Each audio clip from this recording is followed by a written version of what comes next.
Hello बच्चों, मैं Saxena sir.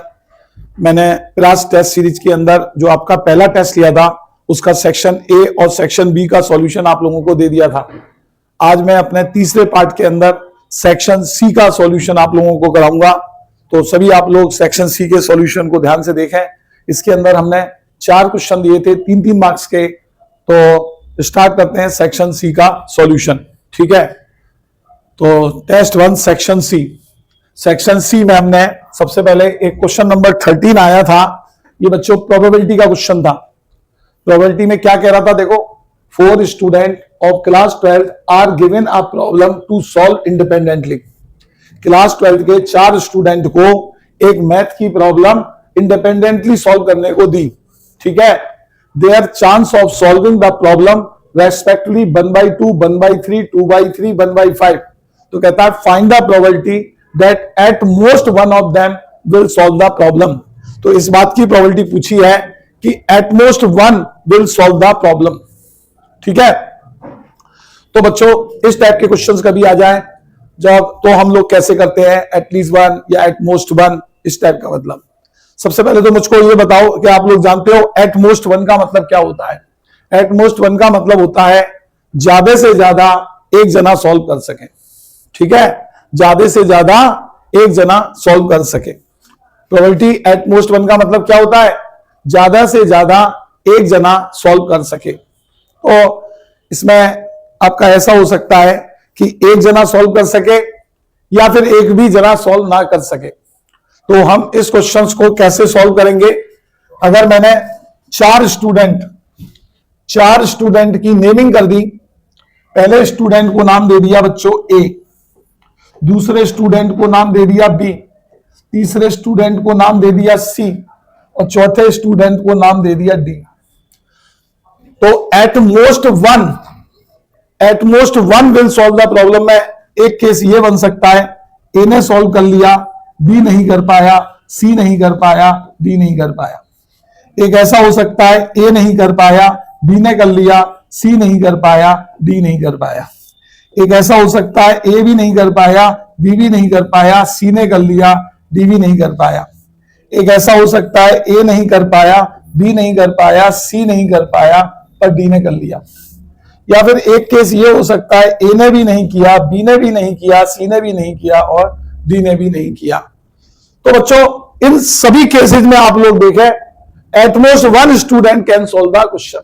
At most one का मतलब क्या होता है, ज्यादा से ज्यादा एक स्टूडेंट सॉल्व कर पाए, ज्यादा से ज्यादा एक। और एट मोस्ट में ऐसा हो सकता है कि एक भी ना कर पाए। तो आप लोग देख सकते हैं, अगर आप लोग मेरा पहला केस देखेंगे, इसके अंदर ए ने सॉल्व किया है तो एटमोस्ट वन ने तो सॉल्व किया ही है। इसमें देखो बी ने सॉल्व किया है, एटमोस्ट वन ने तो किया ही है। इसमें सी ने किया है, एटमोस्ट वन ने किया है। इसमें डी ने किया है, एटमोस्ट वन ने किया है। इसमें किसी ने नहीं किया है। ये भी बच्चों केस एटमोस्ट वन की कैटेगरी में आएगा। एटमोस्ट वन का मतलब ज्यादा से ज्यादा एक, कम की कोई लिमिटेशन नहीं है, एक भी नहीं करे तो वो भी हमारे फेवर में होगा। तो जब अब हम इस क्वेश्चन की प्रोबेबिलिटी निकालेंगे तो यहां देखें probability at most one student can solve the problem. तो बच्चों सामने मैंने आप लोगों को एक डायग्राम बना के दे दिया है, उसी के अकॉर्डिंग आप लोग चलना। ठीक है, सबसे पहला वाले पार्ट में देखें, ए ने सॉल्व कर लिया तो ए के सॉल्व करने की प्रोबेबिलिटी क्या है, 1/2। फिर बाकी आप लोग देखें तीनों नहीं कर पाए, बी सी डी, तो बी ने सॉल्व नहीं किया, उसकी प्रोबेबिलिटी हो जाएगी 2/3। सी ने सॉल्व नहीं किया, 1/3। डी ने सॉल्व नहीं किया, 4/5। फिर प्लस सेकंड केस ले लो। सेकंड केस में ए ने नहीं किया, 1/2। देखो ए के करने की 1/2 है तो नहीं करने की भी 1/2 होगी। दूसरा केस देखें, बी ने कर लिया 1/3, सी ने नहीं किया 1/3, डी ने नहीं किया 4/5। फिर प्लस अभी वाले केस के अंदर में ए ने नहीं किया 1/2, बी ने नहीं किया 2/3, सी ने कर लिया 2/3, ठीक है, और डी ने नहीं किया 4/5।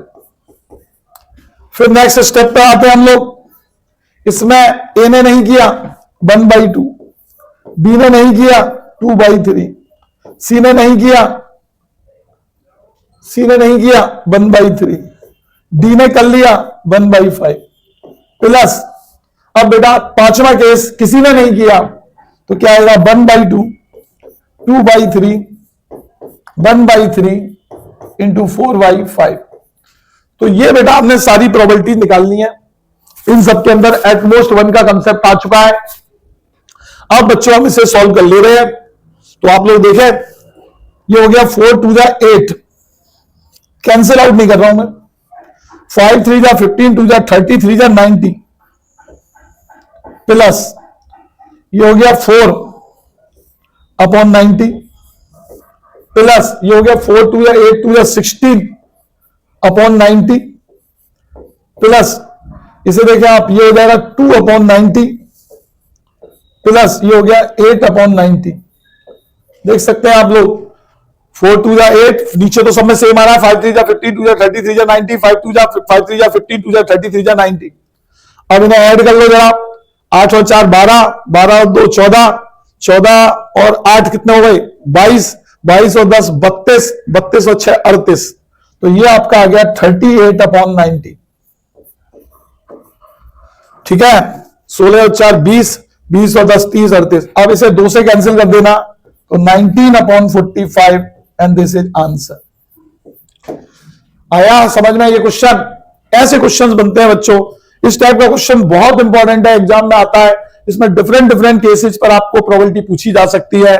तो एक बार आप लोग बड़े ध्यान से देख लो कैसे हमें प्रोबेबिलिटी का क्वेश्चन बनाना है। ठीक है, दिस इज क्वेश्चन नंबर 13। ठीक है, आगे चलते हैं।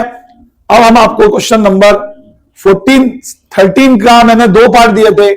अब मैं आप लोगों को नेक्स्ट क्वेश्चन बता रहा हूं। देखें, ये भी बच्चों प्रोबेबिलिटी का क्वेश्चन दिया है हमने, 13 का और पार्ट है। इसमें लिखा है 2 balls are drawn at random without replacement from a box containing 3 black and 7 red ball।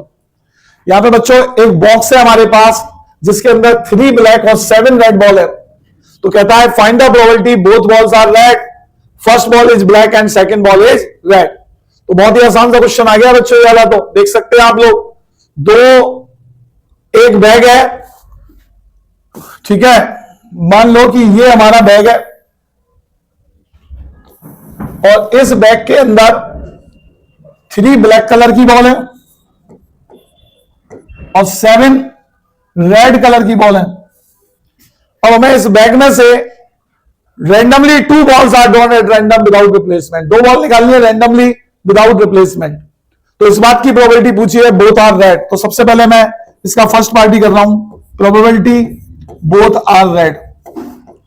तो बेटा probability of both are red का मतलब क्या है? पहली बॉल निकाली रेड आई, तो रेड है कितनी 7, तो पहली बॉल रेड आने की प्रोबेबिलिटी हो गई 7/10 मल्टीप्लाई। अकॉर्डिंग टू क्वेश्चन जो बॉल निकालनी है वो बैग में दोबारा नहीं रखनी है। तो अब बैग के अंदर 8 रेड कलर की बॉलें होंगी और 3 ब्लू कलर की बॉलें होंगी। ठीक है, सॉरी 8 कह रहा हूं, 6 रेड कलर की बॉलें होंगी और 3 ब्लू कलर की बॉल होंगी।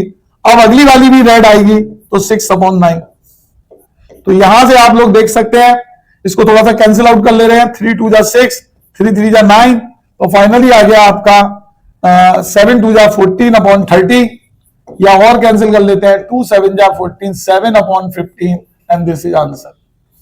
ठीक है, सेकंड पार्ट में क्या कह रहा है? देखो सेकंड पार्ट में वो आपसे कह रहा है प्रोबेबिलिटी फाइंड करनी है first ball black, first ball is black, first ball is black and second is red. तो बच्चों पहली बॉल ब्लैक है, दूसरी रेड है।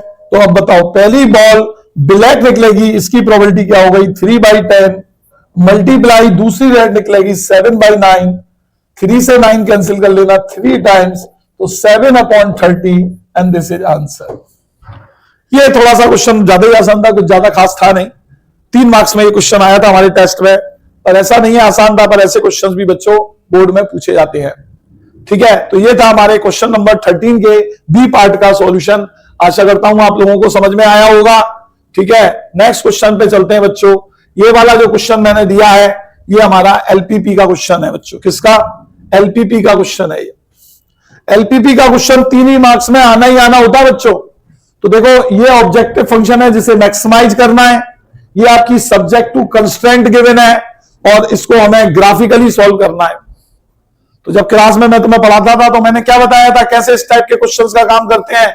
सबसे पहले हम लोग क्या करेंगे, इस वाली इक्वेशन की करस्पॉन्डिंग इक्वेशन लिख लेंगे। देखना जरा ध्यान से। सबसे पहले इस वाली इक्वेशन के करस्पॉन्डिंग इक्वेशन रखी है x plus 2y equal to 100। उसके बाद एक बार हमने इस वाली इक्वेशन के करस्पॉन्डिंग इक्वेशन रख ली 2x plus y equal to 200। और नेक्स्ट टाइम हमने इस वाली इक्वेशन के करस्पॉन्डिंग इक्वेशन रख ली 2x minus y equal to 0। ये हो गया आपका। नेक्स्ट वर्किंग हमारी ये रहने वाली है। ये मैंने एक टेबल बनाई, देख सकते हैं आप लोग। एक टेबल यहां पर इसके लिए बना ले रहे हैं और एक टेबल यहां पर हम बना ले रहे हैं। ठीक है, तो सभी बच्चे ध्यान से देखेंगे कैसे काम कराया जाता है। बिल्कुल बढ़िया तरीके से मैं आप लोगों को बता दे रहा हूं। ये यहां पर आपका इस टाइप से 3 कॉलम बनाना, ये बीच में आपका आ जाएगा इस टाइप से। ठीक है, ये देखें आप लोग, थोड़ा बोरियत भरा है पर क्या करूं, मेरा काम तो थोड़ा सा सफाई से करने का ही होता है। ठीक है ना, वो मेरी हैबिट है, तो इसलिए मैं तो ढंग से ही सिखा रहा हूं। थोड़ा वीडियो फास्ट करके देख लेना, बोर हो रहे हो तो ये आपका यहां पर लिखते हैं x, यहां लिखते हैं y। एक बार x की जगह 0 रख दो बच्चों, तो y कितना आ जाएगा 50। एक बार y की जगह 0 रख दो, x आ जाएगा 100।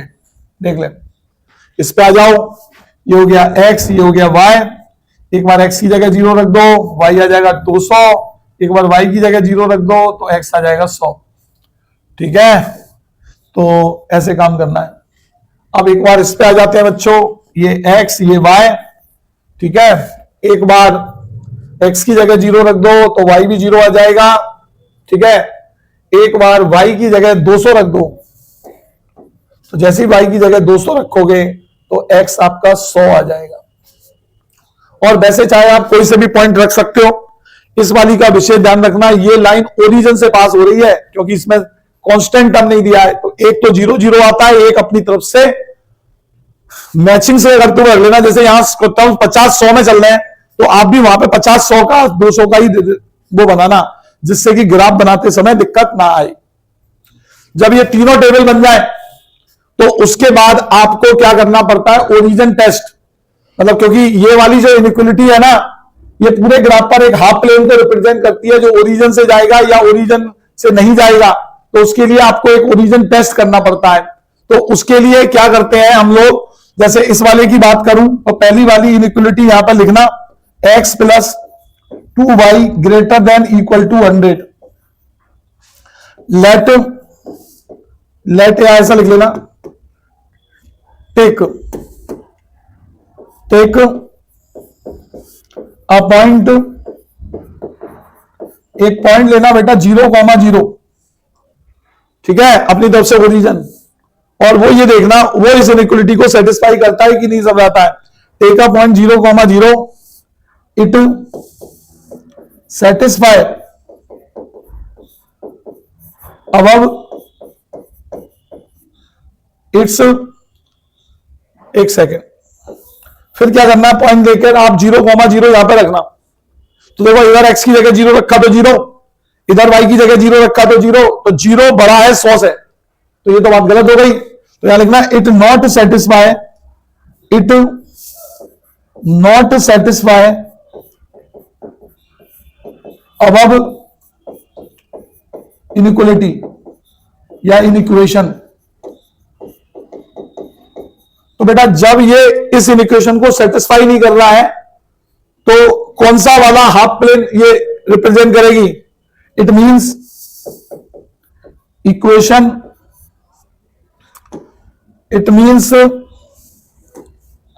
Equation represent half plane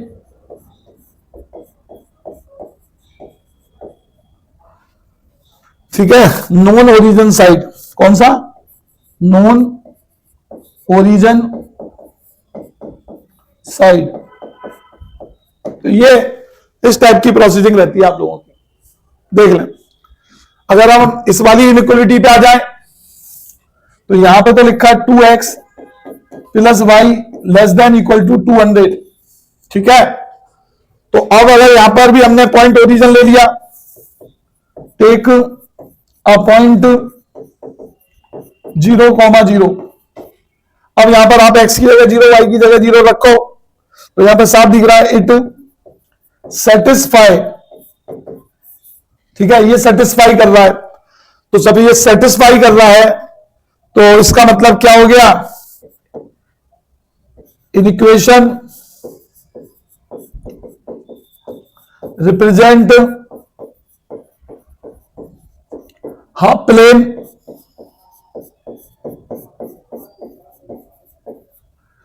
origin side. ठीक है, ऐसे रहता है बेटा। अब आ जाते हैं हम लोग लास्ट वाली पर, इस वाली पर।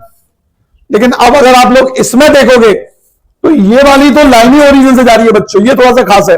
बच्चे इसमें थोड़े से डिस्टर्ब हो जाते हैं, ये दोनों तो वो बहुत अच्छी तरीके से कर लेते हैं, लेकिन यहां उन्हें थोड़ी सी प्रॉब्लम क्रिएट होती है क्योंकि ये खुद ही ओरिजिन से जा रही है। तो बेटा अगर लाइन ओरिजिन से जा रही है तो तुम्हें परेशान बिल्कुल नहीं होना, आप ओरिजिन के अलावा कोई एक पॉइंट ले लेना। ठीक है, पॉइंट हम अपनी मर्जी से लेते हैं।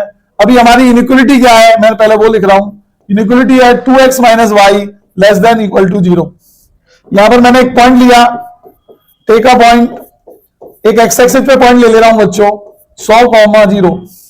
कौन सा पॉइंट ले लिया बच्चों? 100,0। ये बेटा एक्स एक्सिस पर एक पॉइंट है। इस पॉइंट से देखते हैं ये सेटिस्फाई होती है कि नहीं होती है। एक्स की जगह मैंने 100 रखा तो यहां पे बच्चों 200 आ जाएगा। 200 छोटा है 0 से, ये तो फॉल्स हो गया। तो फॉल्स का मतलब नॉट सेटिस्फाई, नॉट सेटिस्फाई। अब बेटा जब ये सेटिस्फाई नहीं हो रही है तो जो हाफ प्लेन होगा वो इस पॉइंट को कंटेन नहीं करेगा, है ना। तो यहां लिख देना equation represent half plane which not contain point 100,0। देख सकते हैं आप लोग। तो ये बच्चों आपका क्या कहते हैं, पहला पार्ट कंप्लीट हो गया। इसमें मैंने सारी इनइक्वालिटी का ग्राफिकली प्रेजेंटेशन के लिए सारा कुछ बना लिया, कहां 2 पॉइंट से पास होंगी, कि उनका हाफ प्लेन किधर होगा, ये सारी बातें डिसाइड कर ली। अच्छा, एक इधर और देख सकते हैं, एक इनइक्वालिटी है x ग्रेटर देन 0। ये रिप्रेजेंट करेगी हाफ प्लेन। हाफ प्लेन जानते हो x इक्वल टू 0 क्या होता है? y एक्सिस होता है। तो half plane right to y axis, क्या लिख देना? Right to y axis. y axis के राइट साइड वाला हाफ प्लेन रिप्रेजेंट करेगी। और एक इनइक्वालिटी है y greater than equal to 0, ये रिप्रेजेंट करेगी half plane above x axis. ठीक है, तो मैंने तो बेटा सभी लिख दी जिससे आप लोगों को सारी बातें समझ में आ जाए कि हर एक इनइक्वालिटी कौन सा प्लेन रिप्रेजेंट करेगी। तो ये हमारा फर्स्ट स्टेप आपका कंप्लीट हो गया। ये सारी बातें मैंने आप लोगों को समझा दी अच्छे तरीके से। अब हम लोग ये सारी की सारी इंफॉर्मेशन बच्चों ग्राफ पर प्लॉट करते हैं। कहां पर प्लॉट करते हैं बच्चों? सारी इंफॉर्मेशन को हम लोग ग्राफ पर प्लॉट करेंगे। तो ग्राफ पर प्लॉट करने के लिए देखो एक प्रॉब्लम ये आ रही है मेरे को कि अगर मैंने इसके से हटाया तो ये ग्राफ पर प्लॉट करने में मुझे दिक्कत आएगी। ठीक है ना, तो मैं एक काम करता हूं कि थोड़ा सा ये इंफॉर्मेशन को यहां उतार लेता हूं। एक वाली फर्स्ट वाले के लिए जो है हमारी वो है, या इधर ना उतारता हूं, एक मिनट यहां उतारता हूं। फर्स्ट वाले का तो है, फर्स्ट वाला यहां लिख ले रहा हूं 0,50 और क्या हो गया फर्स्ट वाला है 0,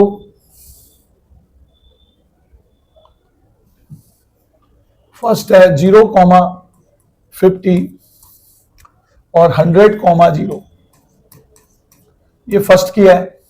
सेकंड की है बच्चों 0,200 एंड 100,0 और थर्ड की है आपकी 0,0 और 100,200। ठीक है, और ये तो आप लोगों को मालूम ही है किसका प्लेन किस साइड है, इसका ओरिजिन साइड है, ओरिजिन साइड, इसका नहीं, इसका नॉन ओरिजिन साइड है, इसका ओरिजिन साइड है, इसका नॉट कंटेनिंग 100,0। बोर मत होना बेटा, ये वाली चीज तुम्हारे ऐसे कोई खास मतलब की नहीं है, ये तो मैंने अपने लिए लिख रहा हूं, क्योंकि ग्राफ बनाऊंगा ना तो मेरे को ये हटाना पड़ेगा, तभी ग्राफ बनेगा, फिर हट जाएगा तो मुझे याद नहीं रहेगा कौन सा पॉइंट कहां था, इसलिए मैंने एक छोटा सा ये चीज को लिख दिया है। ठीक है, अब आप लोग देखें, इन सब चीजों को हम लोग हटा दे रहे हैं, यहां से देख सकते हैं। ठीक है, आई बात समझ में कुछ की नहीं आई, मैंने क्यों करा ऐसा, क्योंकि अगर मैं नहीं करता ना तो फिर दिक्कत आती। ये तो याद ही रहते हैं, बहुत सिंपल से होते हैं। तो ये सारी चीजें हमने यहां कर दी हैं और ये भी हटा देते हैं। ठीक है, हाँ यार, ये हटा दो, ये भी हटा दो, उसे लिखा रहने दे रहे हैं। अगले स्टेप पर ये ग्राफ आ चुका है, आप लोग देखें। अब मैं इस ग्राफ पर इन सारे पॉइंट्सों को प्लॉट कर दे रहा हूं। ठीक है, तो आशा करता हूं चीजें समझ में आ रही होंगी। ठीक है, ले लेते हैं, हम रेड कलर की लाइन ले ले रहे हैं, ब्लू कलर के पेन से काम कर देते हैं। पहली इक्वेशन, पहला पॉइंट 50 में चल रहा है, तो देखो इसको 50, इसको 100, इसको 200, इसको 150, इसको 200, ऐसे करके चल लो, या फिर ऐसा कर लो, ये 25, ये 50, ये 75, ये 100। ठीक है, 100 और वो आपका 200, फिर बड़ा नहीं हो जाए यार, ऐसे ही चलते हैं, 50 वाला करते हैं। तो 0,50 ये वाला पॉइंट हो गया एक। दूसरा पॉइंट आपका क्या है, 0x 0y 50, वो है 100,0, ये हो गया।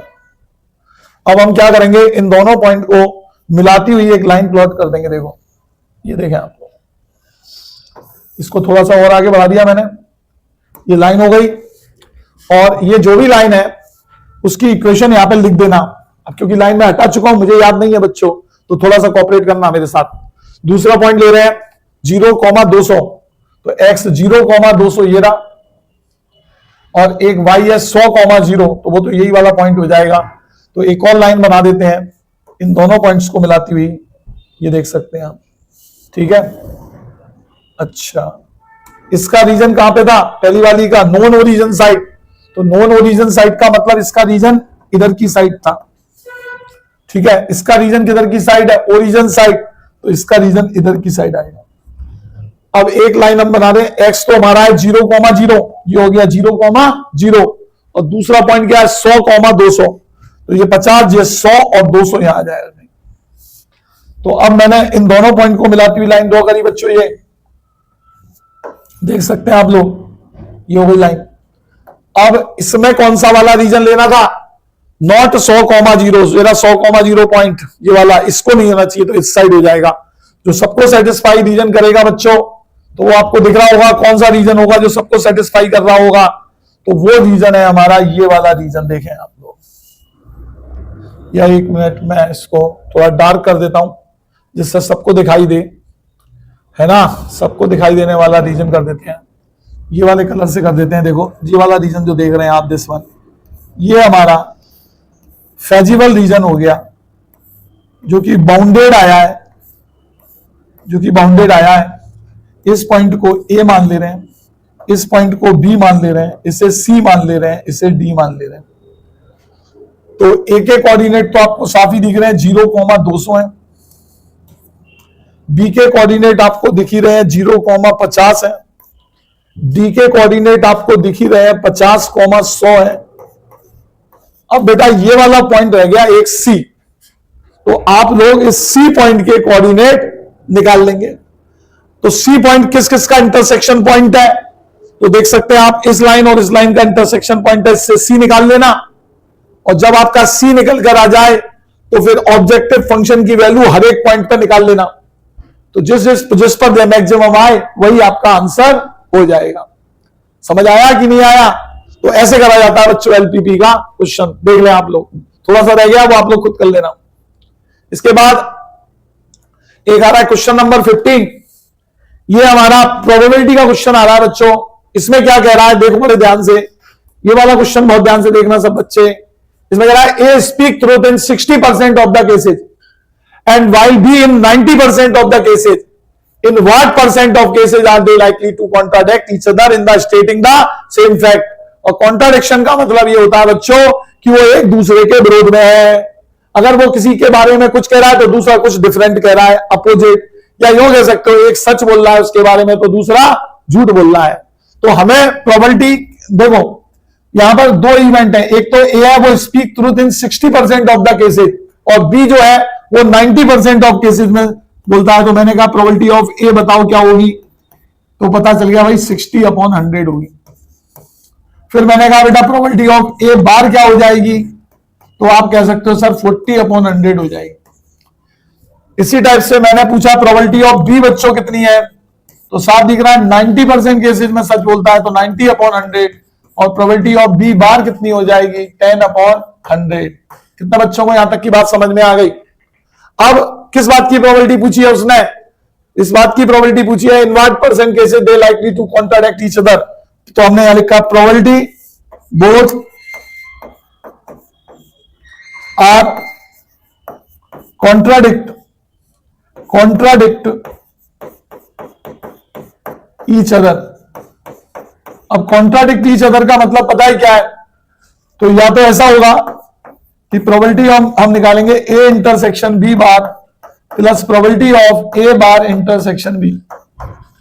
मतलब ए सच बोल रहा है बी झूठ बोल रहा है, या ए झूठ बोल रहा है बी सच बोल रहा है। तो इसे हम लिख सकते हैं probability of A into probability of B bar plus probability of A bar into probability of B. ठीक है ना, because both are independent event. कैसी इवेंट है ये? Independent event. तो प्रोबेबिलिटी ऑफ ए बोलो कितनी है सर 60/100। मैंने कहा प्रोबेबिलिटी ऑफ बी बार बताओ, तो बेटा प्रोबेबिलिटी ऑफ बी बार हमारी हो जाएगी 10/100 प्लस प्रोबेबिलिटी ऑफ ए बार बताओ 40/100 इंटू प्रोबेबिलिटी ऑफ बी बताओ 90/100। 2 0 कैंसिल कर देना तो ये हो जाएगा 6/100 प्लस ये हो जाएगा 36/100। दोनों को ऐड करोगे 42/100, या फिर कह सकते हो 42%, एंड दिस इज आंसर। यानी कि बच्चों 42% केसेज में वो एक दूसरे के कॉन्ट्राडिक्शन में होंगे। कितना केसेज में बच्चों? 42% केसेज में they likely to contradict each other. ठीक है, समझ आया? ऐसे प्रोबेबिलिटी के क्वेश्चन डिपेंडेंट इंडिपेंडेंट इवेंट के बहुत बार पूछे जाते हैं, ढंग से तैयार कर लेना।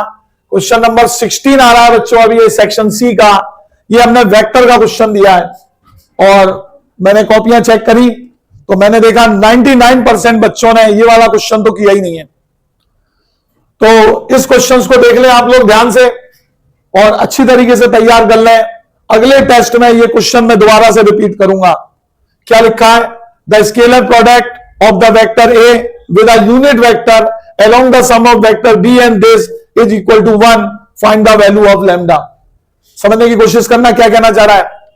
The scalar product of vector A with a unit vector along the sum of vector b and c is equal to 1। तो देखो सबसे पहले तो आप क्या करो, इस क्वेश्चन को करने के लिए निकालो unit vector along vector B plus vector C, इन दोनों के सम के अलोंग यूनिट वेक्टर निकालना है। तो यूनिट वेक्टर कैसे निकालते हैं? जिसके भी अलोंग हमें यूनिट वेक्टर निकालना होता है बच्चों तो हम उसके मैग्नीट्यूड से उसे डिवाइड कर देते हैं। तो इस स्थिति में सबसे पहले तो मैंने vector B plus vector C निकाला तो ये आएगा 2 प्लस लैम्बडा आई कैप, देखो ध्यान से, इसको इसके साथ ऐड कर दिया, इसको इसके साथ ऐड करो, माइनस का 6j कैप, इसको इसके साथ ऐड करो, प्लस का 2k कैप, क्लियर है। और यहां पर आपका आ जाएगा अपॉन में, क्या आता है अपॉन में बोलो, जो भी वेक्टर होता है उसके मैग्नीट्यूड से डिवाइड कर देते हैं, तो अंडर रूट में 2 प्लस लैम्बडा का होल स्क्वायर प्लस 6 का स्क्वायर प्लस 2 का स्क्वायर। बताएं कितने बच्चों को यहां तक समझ में आ गया? This is the unit vector along the sum of vector B and vector C. अब क्वेश्चन वाला क्या कह रहा है, जरा ध्यान से देखें। उसने हमसे कहा बच्चों the scalar product of the vector A, मतलब वेक्टर ए का स्केलर प्रोडक्ट किसके साथ, इन दोनों वेक्टर के सम के अलोंग यूनिट वेक्टर के साथ। तो ये क्या है, ये vector B plus vector C के सम के अलोंग यूनिट वेक्टर है, तो मतलब वेक्टर ए का इससे डॉट प्रोडक्ट हमें क्या दिया हुआ है, 1 दिया हुआ है, ठीक है। तो unit vector along vector B plus C, इसको हमने थोड़ी देर के लिए नाम दे दिया, ऐसा कर लेते हैं, इसको नाम दे देते हैं हम वेक्टर डी से, यहां लिख दिया मैंने से का मतलब हमने इसको नाम दे दिया से। तो अकॉर्डिंग टू क्वेश्चन, अब वो ये कह रहा है कि जब हम वेक्टर ए का डॉट प्रोडक्ट वेक्टर डी से करते हैं, वेक्टर डी यहां पे क्या है, बी प्लस सी के अलोंग यूनिट वेक्टर, तो ये हमारा आ जाता है 1, ये हमारा आ जाता है 1। हमें लैम्बडा की वैल्यू फाइंड करनी है, तो अब हम लोग वेक्टर ए का डॉट प्रोडक्ट वेक्टर डी से करने जा रहे हैं। वेक्टर ए क्या लिखा है देख लें आप लोग, आई कैप माइनस का जे कैप प्लस का 2k कैप, ठीक है, डॉट इधर क्या लिखा है देख लें आप लोग। सबसे पहले है 2 प्लस लैम्बडा आई कैप माइनस का 6j कैप प्लस का 2k कैप, है ना, और बराबर क्या आ जाएगा बताए, अंडर रूट में 2 प्लस लैम्बडा का होल स्क्वायर प्लस का 36 और 4 40। क्योंकि ये तो बच्चों कांस्टेंट है, यूनिट वेक्टर का प्रोडक्ट 1 दिया है, तो ये क्रॉस मल्टीप्लाई होकर मैं इधर ले आया हूं, 1 के इधर आ जाएगा, ठीक है।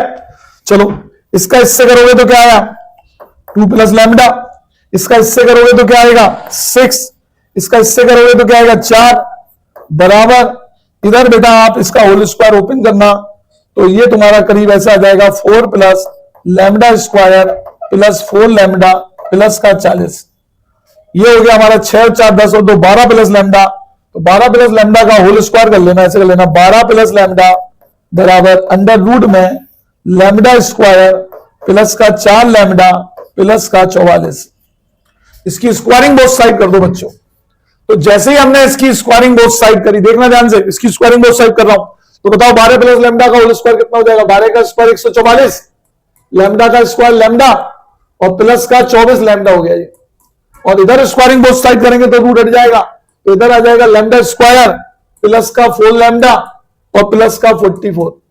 चलो एक बात तो ये देखी कि लैम्बडा स्क्वायर से लैम्बडा स्क्वायर कैंसिल हो गया, देख रहे हो, 4 लैम्बडा इधर ले आना तो बचेगा इधर 20 लैम्बडा, 44 इधर है ही, 144 इधर ले जाना, माइनस का 144 हो जाएगा, तो 20 लैम्बडा बराबर माइनस का 100 आ जाएगा, तो बेटा लैम्बडा की वैल्यू -5 आ जाएगी, एंड दिस इज आंसर।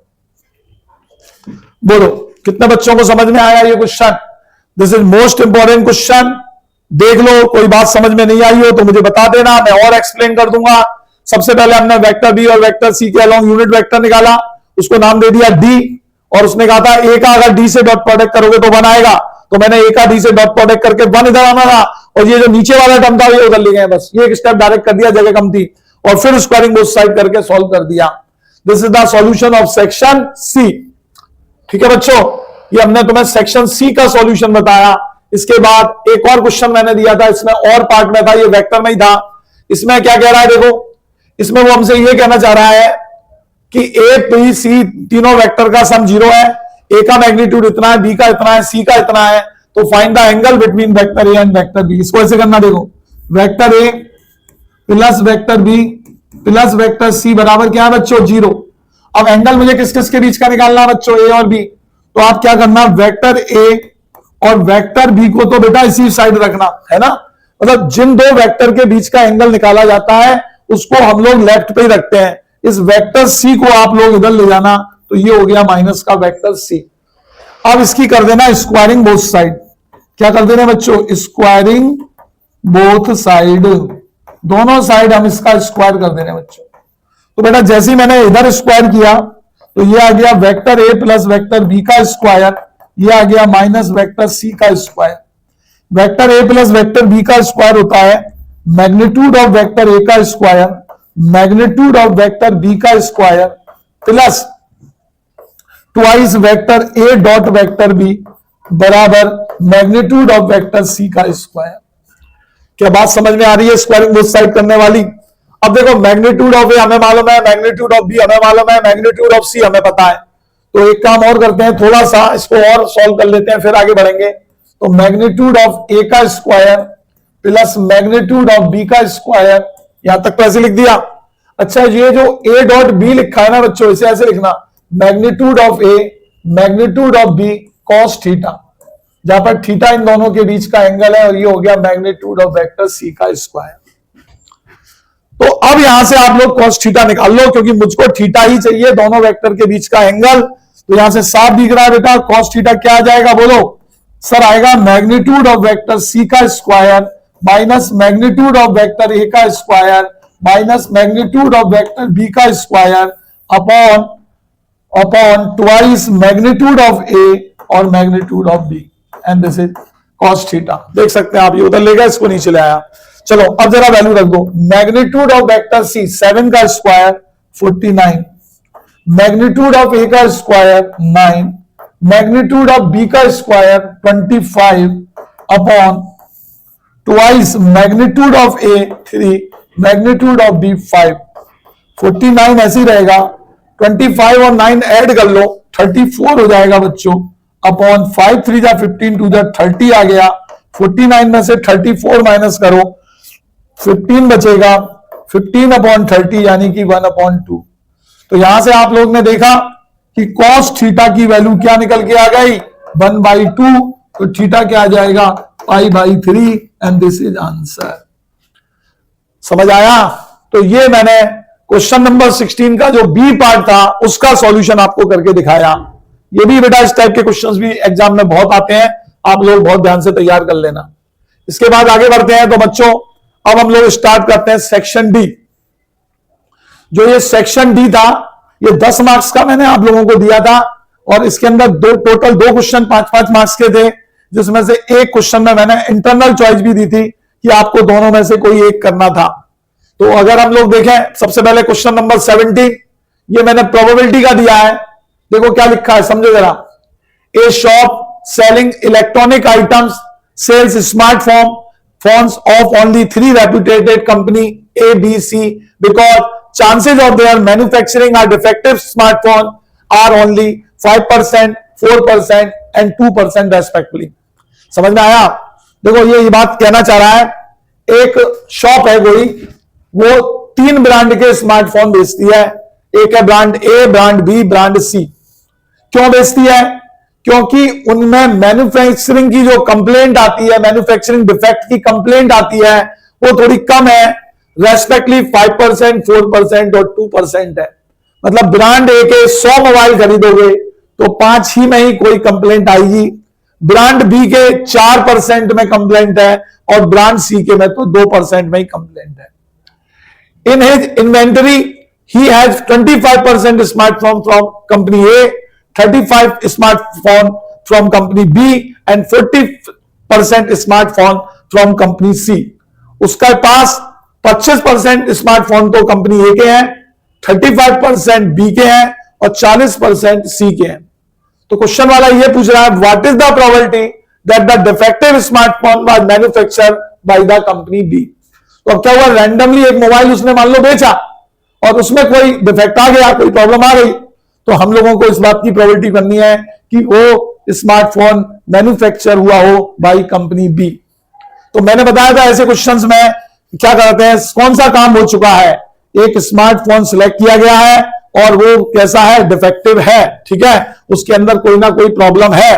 तो सबसे पहले आप जो इवेंट का कंसिडरेशन रखेंगे उसमें सबसे पहले लिखेंगे, यहां लिखना consider following events, following events. यही बेटा इस सवाल का सबसे मेन पार्ट होता है मेरे हिसाब से। तो पहली इवेंट ए मान लेना, ठीक है। क्या क्या इवेंट हो चुकी है? Defective smartphone manufacture by company B दिखाना है और स्मार्टफोन डिफेक्टिव है, तो यहां लिख देना रैंडमली सिलेक्टेड स्मार्टफोन, ठीक है, इज डिफेक्टिव। ये हो गया। अब इसके साथ आपकी 3 इवेंट चलेंगी, एक होगी E1, एक होगी E2, एक होगी E3। E1 इवेंट में ये लिख लेना, smartphone manufacture by company A, smartphone manufacturer by company B और smartphone manufacturer by company C. Clear? ये सारी चीजें हमने लिख दी। अब बात करें अकॉर्डिंग टू क्वेश्चन की, तो यहां लिख रहा हूं मैं, according to question we have to find. अब हमें क्या प्रोबेबिलिटी फाइंड करनी है बताओ बच्चों? तो ऐसे देखो, अगर कभी समझ में नहीं आए ना तो ऐसे लिख लिया करो, प्रोबेबिलिटी का साइन बनाओ, ब्रैकेट लगाओ, यहां पर एक ऑब्लिक लगा दिया करो। कौन सी इवेंट हो चुकी है? तो बच्चों ए इवेंट हो चुकी है। रैंडमली जो फोन सिलेक्ट किया है उसके अंदर कोई ना कोई डिफेक्ट है, फॉल्ट है। अब हम किस बात में इंटरेस्टेड है? कि वो कंपनी बी से मैन्युफैक्चर हुआ हो, यानी कि E2, और प्रोबेबिलिटी ऑफ E2 अपॉन ए का फॉर्मूला अब आप लोग यहां पे लिख देना। तो प्रोबेबिलिटी ऑफ E2 अपॉन ए का फॉर्मूला क्या बनेगा? Probability of E2 into probability of A upon E2। देख सकते हैं आप लोग, अपॉन नीचे आपका आ जाएगा, देखिए सब जने ध्यान से, probability of E1, probability of A upon E1 plus probability of E2 into probability of A upon E2 plus probability of E3 into probability of A upon E3। ठीक है? अब मैं तो आपको यह सलाह दूंगा, एग्जाम में जब क्वेश्चन करो तो ये सारी प्रोबेबिलिटी नीचे लिख लेना पहले और फिर उसके अंदर सब्स्टिट्यूट कर देना। लेकिन यार अब मेरे पास इतना समय नहीं है, मैं सीधे वैल्यू रख रहा हूं, आप लोग देखना छोटी छोटी बातें समझ में आ जाएंगी।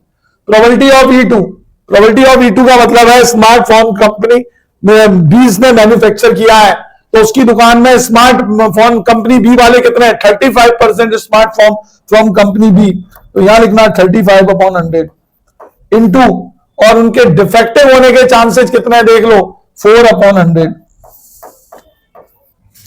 ठीक है? उसके बाद अगर आप लोग और नीचे चलते हो तो प्रोबेबिलिटी ऑफ E1 बताओ, ए कंपनी के कितने हैं? 25%, तो हियर भी राइट 25 अपॉन 100, और उतने खराब कितने हैं? 5% प्लस 35 अपॉन 100, खराब कितने हैं? 4 अपॉन 100, फिर प्लस अभी लास्ट वाले पे चलते हैं 40%, और इसका जो डिफेक्टिव होने के चांसेस है 2%, 2 अपॉन 100। देख सकते हैं आप लोग। अब आप यहां पे देखें 100 इंटू 100, 100 इंटू 100, 100 इंटू 100, 100 इंटू 100, 100 करा देना। 35 का मल्टीप्लाई 4 से करना, 140 आ जाएगा। ऊपर कर रहा हूं बच्चों, ध्यान से देख लेना, 140 आ जाएगा। 25 का मल्टीप्लाई 5 से करना, 125 आ जाएगा। 35 का मल्टीप्लाई 4 से करना, 140 आ जाएगा। और बेटा यहाँ 40 का मल्टीप्लाई 2 से करना तो 80 आ जाएगा। तो ये आपका आ गया 140। जरा इनको ऐड कर लेते हैं, 140, 80 और उसको, तो देखो 0 0 5 5 8 4 12 और 2 14 के 4 हासिल लगा, 1 और 2 और 1 3, 345। 5 से काट देता हूं, 5 2 जा 10, 5 8 जा 40, 5 6 जा 30, 5 9 जा 45, 28 upon 69 and this is answer. बताएं समझ आया कि नहीं आया? ये हमारा प्योर बेस थ्योरम का क्वेश्चन था, बहुत आसान था, बस पढ़ के समझना चाहिए था। बोलो सबको समझ में आ गया? This is the question number 17। 17 के बाद बच्चों अब हम लोग आते हैं नेक्स्ट क्वेश्चन पे, और ये भी क्वेश्चन नंबर 17 का और पार्ट है प्रोबेबिलिटी का। इसमें क्या कहा जा रहा है जरा देखना। इसमें कह रहा है bag first contain 4 white and 5 black ball, bag second contains 6 white and 7 black ball. A ball drawn randomly by from bag first transferred to bag second, and then a ball is drawn at randomly from bag second. Find the probability. Find the probability. देखना जरा ध्यान से एक minute, क्या कहना चाह रहा है वो समझना। हमारे पास बच्चों दो बैग हैं, जैसे ये मैंने पहला बैग बना लिया और ये मैंने दूसरा बैग बना लिया। अगर मैं इस वाले बैग की बात करूं तो इसके अंदर 4 तो व्हाइट कलर की और 5 ब्लैक कलर की बॉल है, और दूसरे बैग की बात करें तो 6 व्हाइट है और 7 ब्लैक है। अब बड़े ध्यान से देखना करना क्या है बेटा, करना क्या है ध्यान से देखो। A ball is drawn randomly from bag first, ये रहा बैग फर्स्ट, इससे रैंडमली एक बॉल निकालनी है और इसके अंदर ट्रांसफर कर देनी है। फिर ट्रांसफर करने के बाद दोबारा से इससे एक बॉल निकालनी है, तो इस बात की प्रोबेबिलिटी बतानी है कि वो व्हाइट हो। तो यहां पर हम ऐसा करते हैं, इवेंट का कंसिडरेशन करते हैं। सबसे पहली इवेंट इवन मान ली, इवन इवेंट में हमने क्या करा, इसमें से एक बॉल ट्रांसफर इसमें करी, तो अब इसमें दो बॉल है बच्चों, व्हाइट और ब्लैक। अब इसमें से आपको एक बॉल इधर ट्रांसफर करनी है, तो दो बातें हो सकती हैं, या तो व्हाइट ट्रांसफर होगी या ब्लैक ट्रांसफर होगी, तो एक तो मान के चलना। तो क्या कंसीडर कर ले रहे event, white ball transferred into bag second, clear. उसके बाद बेटा E2 इवेंट मान लेना, black ball transferred into bag second, और एक इवेंट ए मान लेना, ball drawn from second bag B white. ठीक है, समझ में आई बात, मतलब सेकेंड बैग से जो बॉल निकाली वो वाइट, समझ में आ गया होगा। एक बार फिर से बता दे रहा हूं बेटा, पहला बैग है 4 व्हाइट 5 ब्लैक बॉल है, दूसरा बैग है 6 व्हाइट 7 ब्लैक बॉल है, इसमें से एक बॉल आपको निकालनी है और इस बैग में ट्रांसफर कर देनी है। अब बात आती है सर नाम तो बताया नहीं, कौन सी डालनी है कौन सी निकालनी है, तो हमने भैया दिमाग लगाया, इससे अगर इसमें एक ट्रांसफर करने जा रहे हैं तो दो बातें हो सकती हैं, व्हाइट बॉल भी इसमें ट्रांसफर की जा सकती है और ब्लैक बॉल भी ट्रांसफर की जा सकती है।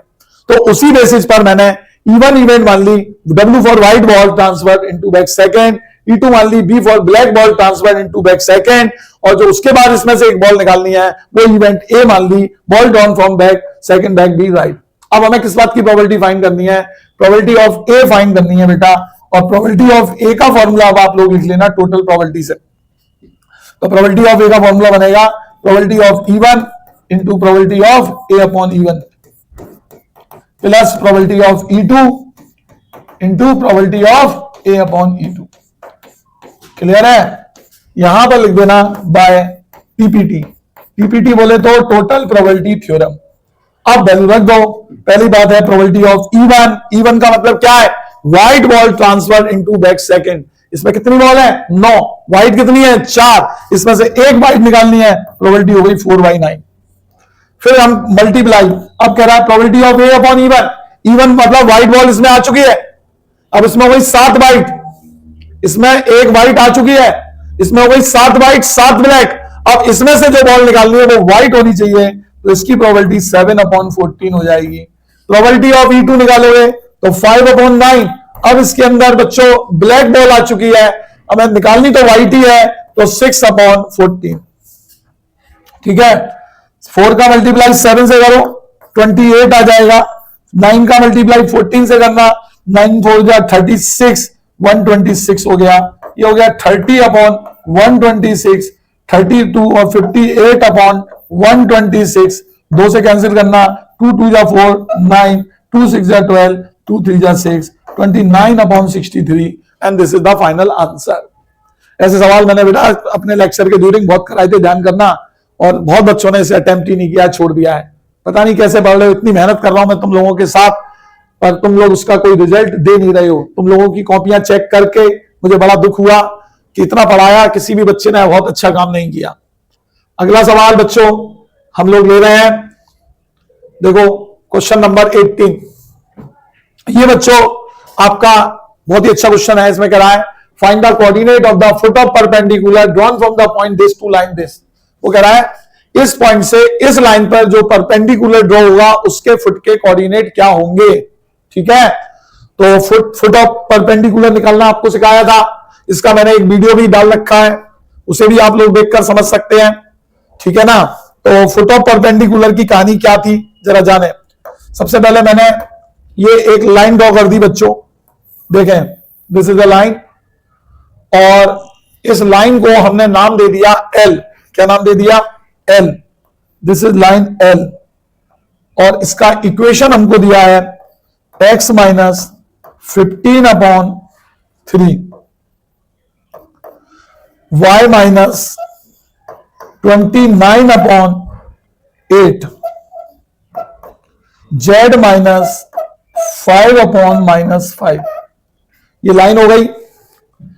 इसके बाद यहां पर आप लोग देखें तो ये मैंने एक पॉइंट P बना लिया जिसके कोऑर्डिनेट आपको दिए हैं 5,7,3। अब हमें करना क्या है बच्चों, हमको इस लाइन से एक परपेंडिकुलर ड्रॉ करना है इस लाइन के ऊपर। तो ये मैंने इस पर एक परपेंडिकुलर ड्रॉ करा, देखें आप लोग। अब ये परपेंडिकुलर जो मैंने ड्रॉ किया, मान लो ये यहां पर आकर टकराया, देखो। तो ये जो पॉइंट आप लोग देख रहे हैं, अगर मैं इस पॉइंट को नाम दे दूं M, तो यही जो वाला पॉइंट आप देख रहे हो इसे ही कहते हैं फुट ऑफ परपेंडिकुलर। ये पॉइंट M जो देख रहे हो ना बेटा, इसे ही कहते हैं फुट ऑफ परपेंडिकुलर। अब ये फुट ऑफ परपेंडिकुलर निकाला कैसे जाता है, ये तो इतना तो हमेशा सवाल में गिवन ही होगा, निकाला कैसे जाता है वो ध्यान रखना। सबसे पहला काम आप ये लेना कि point M lie on line L. So consider coordinate of point M। तो बेटा M पॉइंट के कोऑर्डिनेट आप इस लाइन से कंसीडर कर लेना 3 lambda plus 15, 8 lambda plus 29, comma minus 5 lambda plus 5। देखें आप लोग, ये बेटा बच्चों मैंने M पॉइंट के कोऑर्डिनेट कंसीडर कर लिए। This is the foot of perpendicular, क्योंकि ये लाइन L पर है, तो L पर कोई पॉइंट अगर लाई करेगा तो वो कुछ इसी फॉर्म का होगा। उसके बाद सेकंड काम ये करना आप DRS, क्या बच्चों? DRS ऑफ लाइन L निकाल देना, लाइन L के DRS। तो लाइन L के DRS आप कंपेयरिंग करके निकालोगे तो 3, 8, -5 आ जाएंगे। यहां से आप लोग देख सकते हैं एक्स वाई जेड के कोफिशिएंट पॉजिटिव बने तो ये नीचे वाले नंबर लाइन के DRS कहलाते हैं। उसके बाद हम लोग निकालेंगे DRS ऑफ लाइन PM। ये रहा PM, P पॉइंट के कोऑर्डिनेट पता है, M के हमने निकाल लिए। तो अब हम जब इसके DRS निकालेंगे बच्चों तो ये आएगा 3 लैम्डा 15 - 5 यानी कि 10, कोमा इधर आएगा 8 लैम्डा 29 - 7, 29 - 7 22, और ये आएगा माइनस का 5 लैम्डा 5 - 3 2। देख सकते हैं ये बच्चों मैंने DRS निकाले हैं। 3 लैम्डा 15 में से 5 को माइनस कर दिया, देखो 3 lambda plus 15 - 5, 3 lambda plus 10, 8 lambda plus 29 में से 7 को माइनस कर दिया, 8 लैम्डा प्लस 22, माइनस का 5 लैम्डा 5 - 3 2। अब देखो अकॉर्डिंग टू क्वेश्चन या फिगर आप लोगों को साफ दिख रहा है कि जो PM लाइन है वो परपेंडिकुलर है L पे, और बेटा 2 लाइनें परपेंडिकुलर होती है तो उनके कोरोस्पोंडिंग DRS के प्रोडक्ट का सम 0 होता है। तो देखो यहां पर हम उनके कोरोस्पोंडिंग प्रोडक्ट के DRS का सम 0 कर दे रहे हैं। सबसे पहले मैंने लिखा 3 के साथ आया 3 लैम्डा प्लस 10, फिर मैंने लिखा 8 के साथ आया 8 लैम्डा प्लस 22, फिर आया माइनस का 5 और इसके साथ आया माइनस का 5 लैम्डा प्लस का 2 इक्वल टू 0। अब इसे देखो 3 का मल्टीप्लाई 3 लैम्डा से करो, क्या लिख रहा हूं बच्चों 9 लैम्डा, 8 का मल्टीप्लाई 8 लैम्डा से करो 64 लैम्डा, -5 का मल्टीप्लाई माइनस के 5 लैम्डा से करो 25 लैम्डा। देखो पहले लैम्डा वाले निपटा लिए, 3 का 3 से किया 9 लैम्डा, 8 का 8 से किया 64 लैम्डा, -5 का -5 से किया तो ये बराबर। अब इधर ले आ रहा हूं मैं, 3 का 10 से किया 30, इधर ले आ रहा हूं तो -30 हो गया बेटा। 8 का 22 से करा, इधर आके माइनस हो जाएगा, 8 2 जा 16, 8 2 जा 16 और 117। -5 का माइनस के 2 से किया, माइनस का 10, इधर आके हो जाएगा प्लस का 10। तो ये अब आप लोग ऐड कर लो, 64, 25 और 9 लैम्डा मिलके कितना हो गया देख लो, 64, 25 और 9, देखो 25 और 9 तो हो गया 34 और 64 और था तो 4 और 4 8, 6 और 3 9, 98 लैम्डा हो गया ये, 98 लैम्डा। समझ आई बात कि नहीं आई? बोलो दोबारा से बताऊं। इसके बाद इधर वाली बात करें तो देख सकते हैं माइनस का 176, माइनस का 176, -30 और प्लस का 10, माइनस का 20, 6 7 और 2 9 और 196 हो जाएगा माइनस का 196। तो लैम्डा की वैल्यू बच्चों यहां से -2 आ जाएगी। तो आप लोग देख सकते हैं आपका लैम्डा निकल कर आ गया -2। अब बच्चों मैंने जब कॉपियां चेक करी तो मैंने देखा 4 या 5 बच्चों ने यहां तक बिल्कुल सही आंसर दिया, लैम्डा बराबर -2, उनका निकल के भी आ गया। लेकिन उन्होंने क्या करा, जो ये लैम्डा की वैल्यू है वो डीआरएस ऑफ लाइन में रख दी, ना कि पॉइंट में। तो इस बात का विशेष ध्यान रखना बेटा, अच्छा खासा आया करा सवाल गलत हो जाता है। आप क्या कर रहे हो, लैम्डा की वैल्यू यहां डीआरएस ऑफ लाइन में रख रहे हो तो यहां से तो डीआरएस निकल आएंगे, पॉइंट तो ये है ना, तो यहां पे रखना। तो आपको वैल्यू जो रखनी है बच्चों वो कहां पे रखनी है, आपको वैल्यू जो रखनी है बेटा वो एम पॉइंट में रखनी है। तो एम पॉइंट में जब आप इसकी वैल्यू रखोगे तो यहां पर देखो ये ना पॉइंट, लैम्डा की जगह रखो -2, तो -2 से 6 हो जाएगा तो ये 9 आ जाएगा। यहां पर लैम्डा की जगह रखो -2 तो -16 हो जाएगा। 29 में से 16 माइनस कर देना, 29 में से 16 माइनस कर देना, 9 में से 6 गया 3 1 13 आ जाएगा। और उसके बाद आखिरी में लैम्डा की जगह -2 रखोगे तो 10 और 5 15 हो जाएगा। और this is the final answer. ये बेटा आपका क्या निकल के आ गया, फुट ऑफ परपेंडिकुलर। ठीक है, तो आगे से ये गलती ना हो बेटा, पॉइंट में रखना फुट ऑफ परपेंडिकुलर में। काफी बच्चों ने ये सवाल सही भी किया है, बड़ा अच्छा लगा। फुट ऑफ परपेंडिकुलर आप लोगों को निकालना आ गया। काफी बच्चों ने काफी हद तक सही किया, पर एंड में जाके थोड़ी सी गलती कर दी है, तो इससे आप लोग ध्यान रखना। ये था बच्चों हमारे टेस्ट पेपर का क्वेश्चन नंबर 18। अब हम लोग आगे बढ़ते हैं बच्चों, और अब हमारा आ जाता है last question, section E. Section E में हमने केस स्टडी दी थी जो कि हमारी प्रोबेबिलिटी की थी। ये तो काफी सारे बच्चों ने ऑलमोस्ट सही करी है, कुछ बच्चों को छोड़ दिया जाए तो।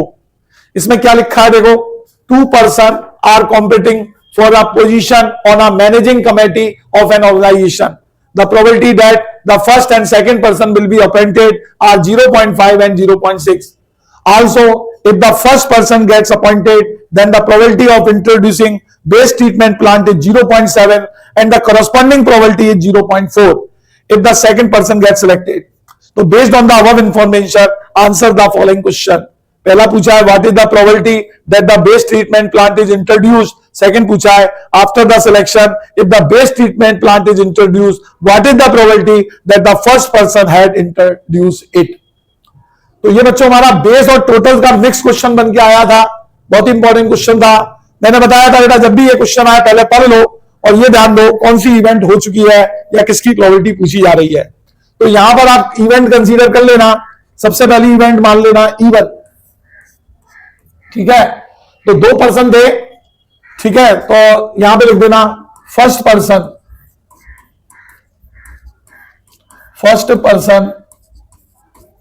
be appointed।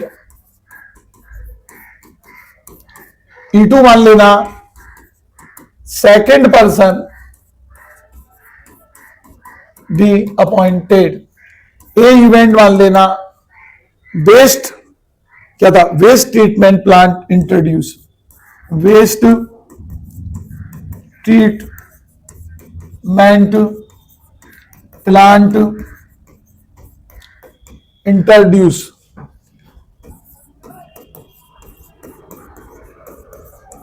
ठीक है, तो फर्स्ट पार्ट में हमें प्रोबेबिलिटी फाइंड करनी है ए की।